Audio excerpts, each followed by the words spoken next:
Good evening. A 29-year-old man from North Battleford was pronounced dead at the scene of a vehicle collision early this morning. At around 4 a.m., Battleford's rural RCMP say the man was driving on East Hill Road near Highway 16 outside of North Battleford.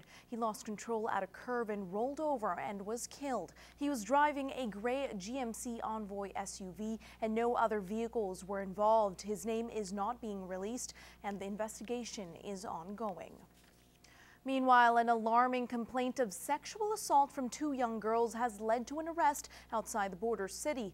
Lloydminster RCMP say the two girls were sexually assaulted multiple times over the past year. An investigation began and a man was arrested the same day the complaint came in. The man faces multiple criminal code charges, including several counts of sexual assault, sexual interference, and sexual exploitation. Police say the man will be held in custody until a bail hearing.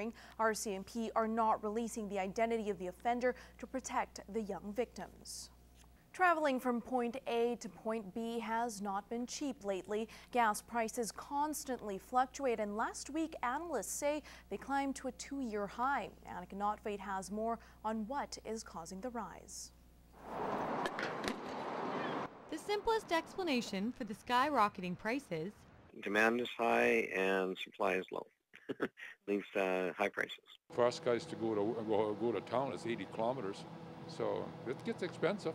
For me to get from Saskatoon to Edmonton, I need gas, so you pay it. Wages aren't going up that much, and it's very hard on people. Don't have buses in Lloyd, you got no choice, you got to drive. And bringing the fuel to the consumer plays a big role in the price. So what you're seeing is that fuel is being transported in from other parts of the country to meet the demands here. Disruptions in the economy, such as refinery blow-ups, can't be anticipated, but will cause adjustments to the prices. Dixon says to keep an eye on the major decisions coming out of the pipelines and oil production that could change the gas landscape in the future. President Obama, who has been delaying a decision on Keystone XL, had promised a month ago that he would come out in the next couple months. If it's a positive, then you're going to see the economy heat up a little bit more. You're going to see prices on oil and gas rise, gasoline prices rise just slightly. Professionals are saying they are expecting to see the gas prices rise over the summer traveling season, and they're estimating $1.25. Annika Notfate, Newcap News. Saskatchewan Premier Brad Wall suggests the latest delay for the proposed Keystone XL pipeline will affect prairie farmers who have been facing delays shipping their grain. Wall tweeted yesterday that the more oil that's shipped by rail, the fewer rail cars that are available for everything else, including grain and potash. Ongoing problems with the rail bottleneck has left grain sitting in bins across the prairies. The U.S. State Department said Friday it needs more time to prepare its recommendation on the pipeline to the president because the route is mired in uncertainty. The Easter long weekend may soon be over, but for the past 3 days, several officers from Yorkton teamed up with local RCMP for a 3-day traffic blitz in and around Lloydminster. How are you this evening? Pretty good. Just doing a check stop.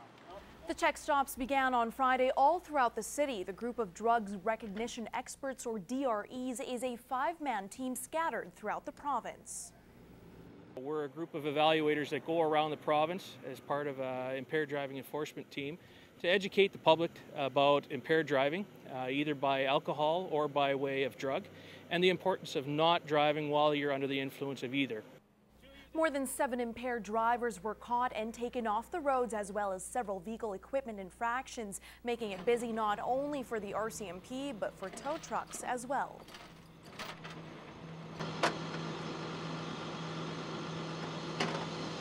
It's been very busy, in the evenings. Lots of check stops. They see that we're out here, we're in full force. We want to make sure that our highways are safe, and that's the biggest thing for us. Is we want to reduce the fatalities. We want to keep our traveling public safe. Constable Stark adds the DRE program has been a successful project so far, and they will continue to run it.